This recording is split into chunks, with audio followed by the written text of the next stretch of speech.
ఆంధ్ర ఒరిస్సా సరిహద్దు నుండి అక్రమంగా గంజాయి తీసుకువచ్చి విక్రయిస్తున్న ముఠాను సత్తుపల్లి పోలీసులు చాకచక్యంగా పట్టుకున్నారు. గంజాయి విక్రయిస్తున్న 11 మందిని, కొనుగోలు చేసిన 82 మందిని అదుపులోకి తీసుకుని పలు సెక్షన్ల కింద కేసు నమోదు చేసి దర్యాప్తు చేపట్టారు. ఖమ్మం జిల్లా సత్తుపల్లి పట్టణ పోలీస్ స్టేషన్ లో ఏసీపీ రఘు మీడియా సమావేశం నిర్వహించారు. గత కొంతకాలంగా సత్తుపల్లి పరిసర ప్రాంతాలకు చెందిన కొందరు ముఠాగా ఏర్పడి గంజాయి విక్రయాలు చేస్తున్నారు. ఈ క్రమంలో ఆంధ్ర ఒరిస్సా సరిహద్దులోని ఆవులపాక నుండి కారులో గంజాయి తరలిస్తున్నట్టు వచ్చిన విశ్వనీయ సమాచారం మేరకు మేడిశెట్టివారి పాలెం వద్ద కారును పట్టుకుని 6 వ్యక్తులను అదుపులోకి తీసుకుని విచారణ చేపట్టామని, గంజాయి విక్రయదారుల నుండి కొనుగోలు చేసి వాడుతున్న 82 మందిని గుర్తించి వారందరిపై కేసులు నమోదు చేసినట్టు తెలిపారు. ప్రధానంగా గంజాయి విక్రయాలకు పాల్పడుతున్న 11 మంది వ్యక్తులను అరెస్టు చేసి వారి వద్ద నుండి 5 కేజీల 845 గ్రాముల గంజాయి, 1,46,125 రూపాయల నగదు, షిఫ్ట్ డిజైర్ కారు, 2 బైకులను, 5 సెల్ ఫోన్లను స్వాధీనం చేసుకుని రిమాండ్ కు తరలించినట్టు తెలిపారు. ప్రభుత్వం ప్రతిష్టాత్మకంగా చేపట్టిన గంజాయి నిరోధక చట్టంలో భాగంగా గంజాయి కొనుగోలు చేసిన,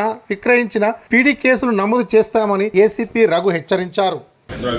చేసినప్పుడు గతంలో తెచ్చిన గాంజాలో ఒక అరకిలో అంటే 500 గ్రాములు నున్న నవీన దానికి కాలమడలో ఉన్న దానికి వెలిశాల వినయ్ వీళ్ళిద్దరికి పాశం రామకృష్ణ అనే అతను అమ్మడం జరిగింది. వీళ్ళందరినీ కూడా కస్టడీలోకి తీసుకొని విచారించి అదేవిధంగా ఈ సత్పల్లిలో గాంజా అమ్మేవాళ్ళు, కొనేవాళ్ళను వీళ్ళందరినీ కూడా లిస్ట్ అవుట్ చేస్తే సుమారు 82 మంది తేలిండ్రు. ఇంట్లో అమ్మేవాళ్ళు, కొనేవాళ్ళు వీళ్ళంతా ఉన్నారు. వీళ్ళందరినీ కూడా అలా అమ్మేవాళ్ళు ఎవరు, కొని తాగేవాళ్ళు అంటే కన్జ్యూమ్ చేసే వాళ్ళు ఎవరు, వినియోగించే వాళ్ళు ఎవరు, అమ్మే వాళ్ళ ఎవరు అనేది పూర్తిగా విచారించి వాళ్ళపై చట్టపరమైన చర్యలు తీసుకోవడం జరుగుతుంది. అందులో ఒక 11 మంది మైనర్లు కూడా ఉండడం బాధాకరమైన విషయం. ఈ గాంజాకు సంబంధించి ప్రభుత్వం, తెలంగాణ ప్రభుత్వం కఠిన చర్యలు ఉపక్రమించాలని, అదేవిధంగా ఈ యువత తప్పుదోవ బట్టి వాళ్ళ భవిష్యత్తును వాళ్ళు పాడు చేసుకుంటున్నారు. ఈ గాంజా మూలంగా అని చెప్పి దీన్ని అరికట్టడానికి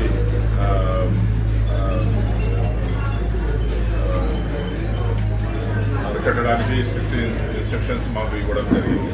దాని ప్రకారమే ఇది వర్కౌట్ చేయడమే. అదే ఈ మన ప్రాంతంలోనే ఈ 83 మందిని మేము గుర్తించడం జరిగింది. దీన్ని బట్టి దీని ప్రభావం ఏ విధంగా విస్తరిస్తుంది అనేది తెలుస్తుంది. ఇటువంటి జరగకుండా ముందు కూడా కట్టుదిట్టమైన చర్యలు తీసుకోవడం జరుగుతుంది. అదేవిధంగా అమ్మే వాళ్ళను కూడా తప్పకుండా ఐడెంటిఫై చేస్తాం.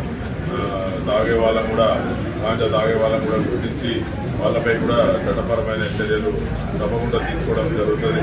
ఎవరిని ఉపేక్షించడం అనేది ఉండదు. ఈ దొరికిన గాంజా మొత్తం కూడా ఇప్పుడు ఈ సంఘటనలో దొరికిన గాంజా 5 కేజీల 845 గ్రాములు ఉన్నది. ఈ మొత్తం గాంజా విలువ కేజీకి 25 వేల చొప్పున మొత్తం 1,46,125 రూపాయలు ఉన్నది. వీళ్ళ దగ్గర ఉన్న ఒక స్విఫ్ట్ డిజైర్ కారు, 2 మోటార్ సైకిళ్ళు, 5 సెల్ ఫోన్లు, ఇవన్నీ కూడా ఈ గాంజా అక్రమ రవాణాలో కానీ, కొనుగోలులో కానీ, అమ్మకాలలో కూడా ఇన్వాల్వ్ అయి ఉన్నాయి. వీటిని సీజ్ చేయడం జరిగింది. దీంట్లో ఈ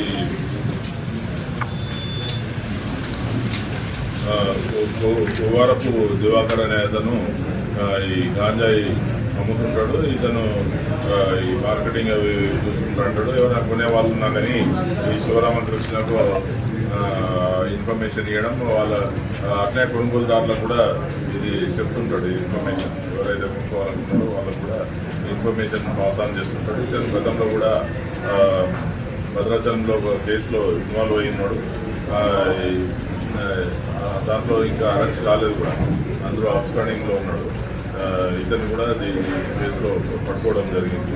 వీరందరిపై కూడా రిపీటెడ్ అఫెన్సెస్ ఎవరైనా చేసిన వాళ్ళు ఉంటే చట్టపరమైన చర్యలు అవసరమైతే పీడీ యాక్ట్ కూడా నమోదు చేయడం జరుగుతుంది. ఈ సంఘటనలో ఈ సీజన్లో ఈ అంతా కూడా గాంజా రాకెట్, అదేవిధంగా వీళ్ళందరినీ ఐడెంటిఫై చేయడంలో ముఖ్య పాత్ర పోషించిన కిరణ్ గారిని, సత్తుపల్లి టౌన్ ఇన్స్పెక్టర్ గారిని అట్లే వెన్సూరు ఎస్ఐ గారు ప్రసాద్ గారిని వీరప్రసాద్ గారిని వాటి సిబ్బందిని అందరినీ కూడా సిపి గారు అభినందించడం జరిగింది. సార్ 82 మందిలో విద్యార్థులు ఉన్నారు స్టూడెంట్స్ అది వెరిఫై చేస్తున్నాము. అందులో 82 మందిని పూర్తిగా ఇంకా విచారించలేదు. అందులో తాగే వాళ్ళు ఎవరున్నారు, అమ్మే వాళ్ళు కొనుగోలు చేసే వాళ్ళు ఎవరున్నారు, అదంతా కూడా వెరిఫై చేస్తాం. ఇంకా ఇది విచారణ ప్రాథమిక దశలోనే ఉంది.